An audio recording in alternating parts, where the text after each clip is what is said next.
If you clicked on this video, you probably already know deep in your soul that there's something different about you, something that makes you avoid crowds, that leaves you exhausted at packed parties, that makes you prefer solitude to the constant noise of society.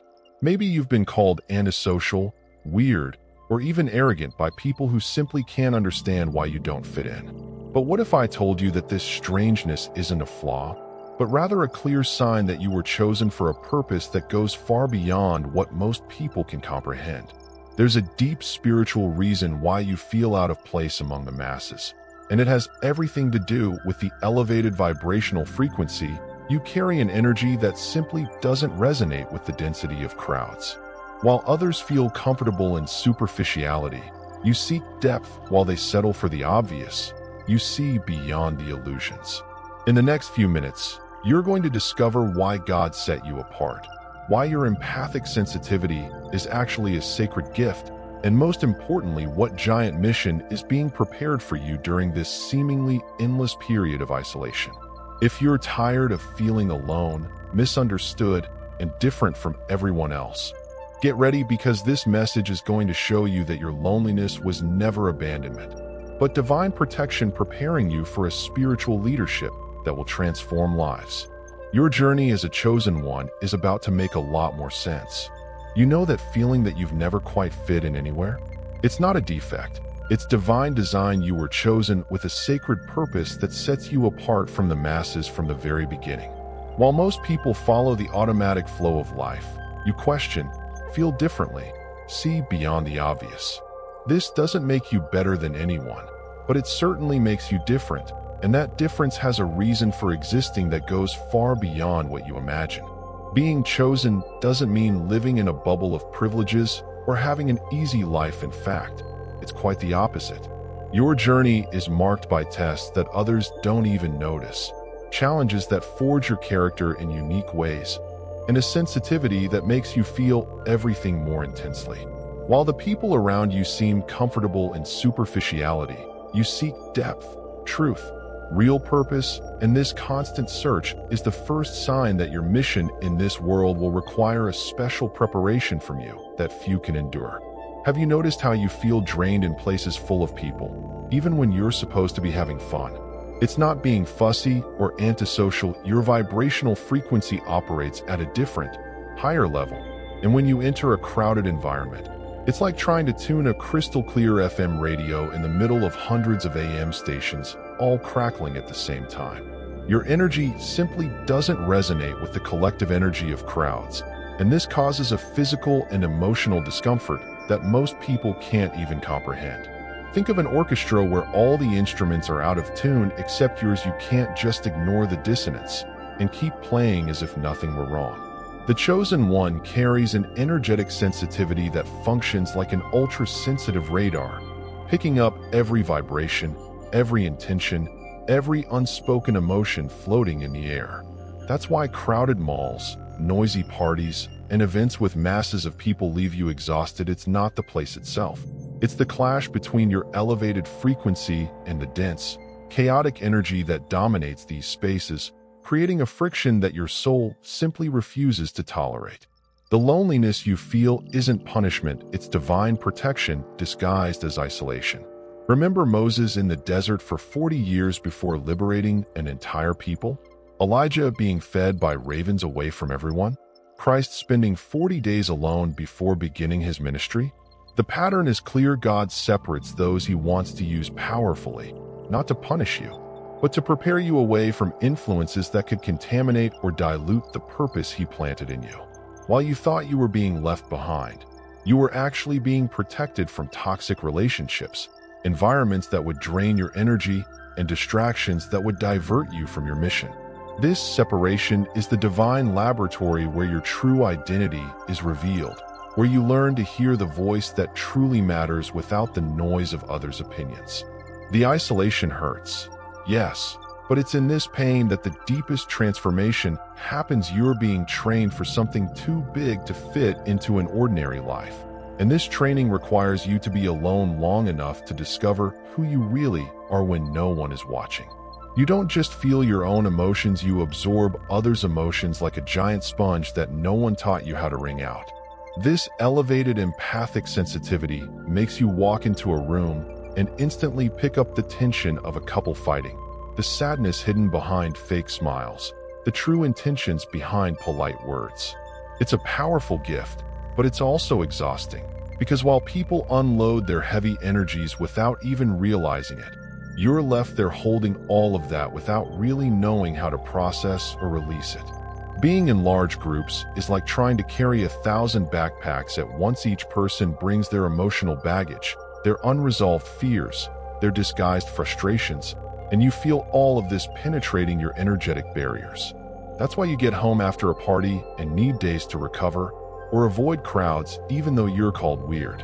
It's not that you don't like people, it's that your frequency picks up layers of reality that others completely ignore, and processing this flood of emotional information drains you in a way that those without this sensitivity will never fully understand.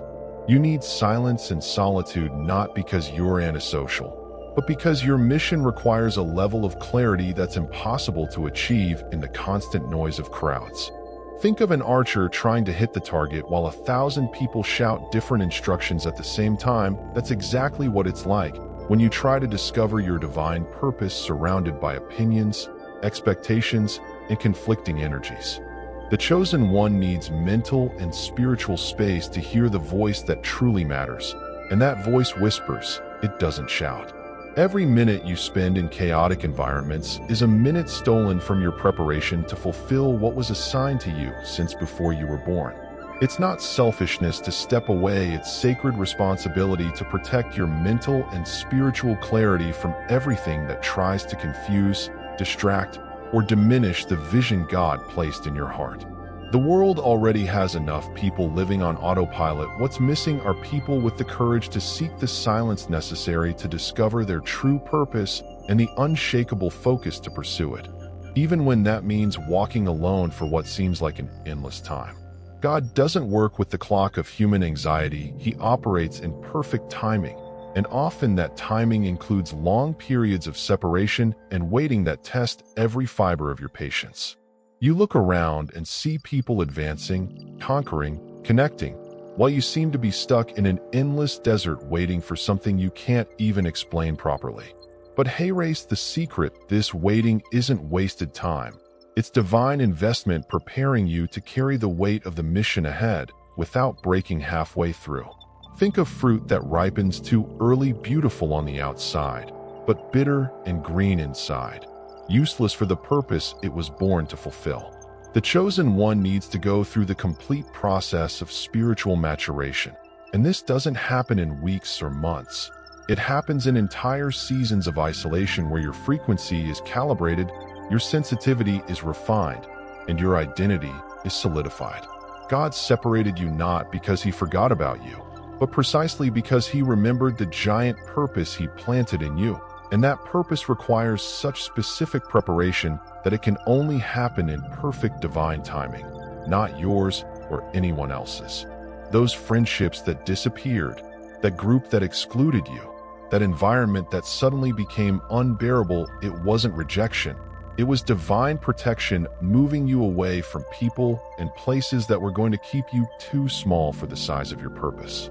God doesn't remove people from your life to make you suffer. He removes those who would drain your energy, contaminate your frequency, or convince you to give up on the mission in the most difficult moments. Every door that closed in your face was protecting you from a detour that seemed tempting but led to the wrong place. The chosen one can't afford to walk with just anyone or frequent any environment. Your sensitivity absorbs everything. And if you surround yourself with mediocrity, conformity, and negativity, these energies will corrode your clarity and weaken your determination to fulfill what you came here to do. That's why God acts like a gardener who pulls out the weeds before they suffocate the main plant. It may hurt in the moment. You may even question why you're left alone. But over time it becomes obvious that every separation was an act of divine love guarding you from distractions disguised as connections, preparing clean ground for when the right people enter your life at the right time. The isolation you're living isn't prison, it's the most intense training ground that exists, where spiritual warriors are forged in the fire of solitude until they become unbreakable. While others develop muscles in gyms, you're developing inner strength in an invisible gymnasium where each day alone is a repetition, each moment of silence is an exercise, and each internal battle one adds layers of resilience that no course or book could teach you. This training hurts because it's transforming you into someone capable of withstanding pressures that would crush most people. Think of the great spiritual leaders in history. None of them skipped the desert phase. None escaped the period of solitary preparation that seemed endless. Moses needed decades away from the spotlight before confronting Pharaoh. John the Baptist grew up isolated in the desert before preparing the way. You're going through the same process now, being molded, tested, refined in the furnace of isolation until your frequency is so aligned with divine purpose that nothing and no one can divert you. When this training ends, you won't just survive crowds. You'll lead in them with a clarity and spiritual authority that only those who went through solitude can carry. There's a moment in the life of the chosen one when spiritual awakening happens, that internal click where you suddenly see through the illusions that keep most people hypnotized. You begin to perceive that what society sells as success is just distraction, that superficial conversations are defenses against real vulnerability, that consumerism is a desperate attempt to fill spiritual voids with material things. This elevated consciousness is liberating and isolating at the same time, because once you see the matrix, you can't pretend you don't see it anymore. This awakening explains why you feel out of place in environments where you perhaps once felt comfortable. Your frequency has changed, your perception has expanded, and now you operate in a dimension of consciousness that most haven't accessed yet. It's not arrogance, it's simply accelerated spiritual evolution that's part of your mission. While others discuss trivial matters, you seek meaning. While others chase external validation, you cultivate inner peace. This sharpened sensitivity and expanded clarity are essential tools for the purpose you came to fulfill. You can't guide people to the light if you're still trapped in the same darkness they are, and that's why your awakening happened first, even if it means walking alone until others awaken too. All this time of isolation, all this divine protection, all this separation from crowds has one clear final objective: you're being prepared to lead, heal, and transform. Not in the corporate sense of leadership that the world understands, but in a deep spiritual dimension where you'll guide lost people back to the light, where your presence will bring healing to wounds that medicine doesn't reach, where your mission will impact lives in ways you still can't fully imagine. But to carry this responsibility without losing yourself along the way, you first needed to go through the desert. True leaders aren't born at parties, nor are they forged in crowds. They're molded in solitude, tested in silence, and approved in isolation before receiving divine authorization to influence masses. Your empathic sensitivity that today seems like a burden will become your greatest tool to connect with others' pain. Your elevated frequency that distances you from crowds will attract exactly those who need the message that only you can deliver. The chosen one doesn't choose to be a leader out of ambition. They accept this responsibility out of obedience to purpose, knowing that each day of solitary preparation was necessary to build a foundation strong enough to sustain the weight of transforming not just your own life, but the lives of all who cross your path when the right time comes. So now answer me honestly, after everything you've discovered here, are you still going to feel guilty about avoiding crowds? Or are you finally going to accept that this isolation is part of your divine preparation process? Are you going to keep thinking there's something wrong with you? Or are you going to embrace the truth that your empathic sensitivity, your elevated frequency, and your spiritual awakening are clear signs that you're a chosen one with a sacred mission? Think about how many years you've wasted trying to fit in where you were never made to belong. Wouldn't it be time to stop fighting against your own nature and start cooperating with the purpose God planted in you? Look at your journey up to this point. Each moment of solitude was forging you as a spiritual warrior. Each person who walked away was making space for those who truly belong to your mission. Each day of clarity conquered in silence was preparing you to lead with authority when the time comes. Divine timing never fails. You may not understand now why you're still in this separation phase, But one thing is certain: when divine protection decides you're ready, the doors will open in such a powerful way that you'll be grateful for every second you spend alone preparing.